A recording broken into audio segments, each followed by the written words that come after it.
지금 이란 지도부가 공격을 받았다는 속보가 막 들어와 있는데요.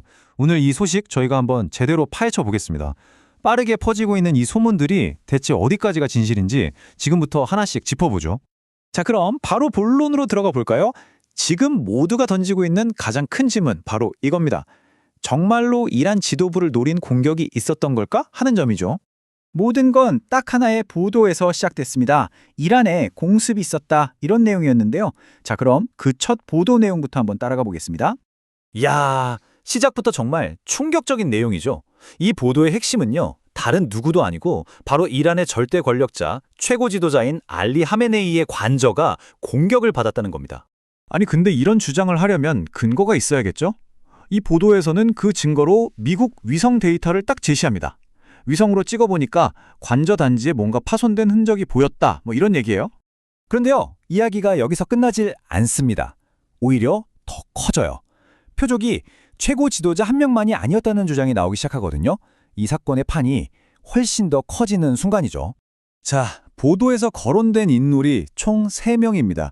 최고 지도자 알리 하메네이는 물론이고 대통령인 마수드 페제시키안, 그리고 핵심 고문 알리 샴카니까지 그냥 이란 권력의 정점에 있는 사람들이라고 보시면 됩니다. 여기서 우리가 좀 주목해야 할 부분이 있어요. 이 주장을 처음 보도한 곳이 어디냐? 바로 이스라엘의 카날 12라는 방송입니다. 이 매체에서는요, 하메네이뿐만 아니라 페제시키안 대통령에 대한 암살 시도까지 있었다, 이렇게 아주 구체적으로 전했습니다. 이게 끝이 아니에요. 이스라엘 언론은 여기서 더 나아가서 하메네이의 고문이자 이란 핵 프로그램의 책임자인 알리 샴카니도 표적이었다고 덧붙입니다. 자, 이렇게 되니까 이란의 최고위급 인사 3명이 모두 공격 대상이었다는 이런 그림이 딱 만들어지는 거죠. 자, 그런데요, 지금까지 우리가 살펴본 건 전부 외부, 그러니까 이스라엘 언론 쪽의 주장이었잖아요. 그럼 정작 당사자인 이란 정부는 뭐라고 하고 있을까요? 이제부터는 공식 입장을 보면서 이 이야기가 어떻게 엇갈리는지 한번 살펴보겠습니다. 지금 보시는 이 표 한눈에 딱 들어오죠? 정보가 얼마나 엇갈리는지 명확하게 보입니다. 먼저 최고 지도자 하메네이 관저 공격설. 여기에 대해서 이란은요, 아무 말도 안 하고 있어요. 그냥 완벽한 침묵입니다. 그런데 페제시키안 대통령 암살 시도에 대해서는 또 실패하긴 했지만 시도는 있었다고 인정을 해요.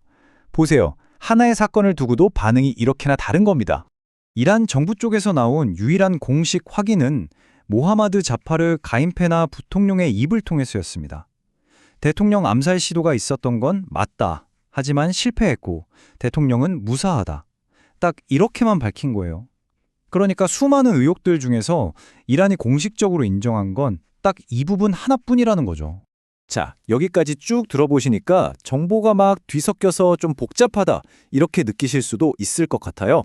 그래서 지금부터는 이 혼란스러운 상황을 한번 깔끔하게 정리해드리겠습니다. 지금까지 우리가 확실히 아는 건 뭐고 아직 풀리지 않은 의문은 뭘까요? 이 이야기의 흐름을 보면요, 크게 3단계로 나눠볼 수 있어요.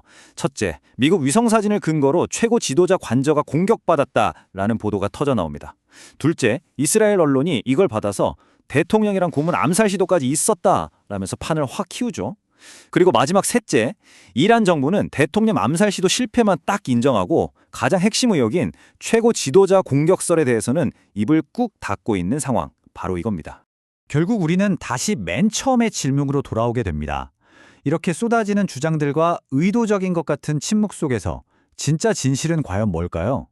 아직 수면 아래에 있는 이야기의 전말은 무엇이며 이 사건이 앞으로 중동 정세에 어떤 거대한 타장을 불러일으킬지 지금 전 세계의 눈과 귀가 이란으로 쏠리고 있습니다.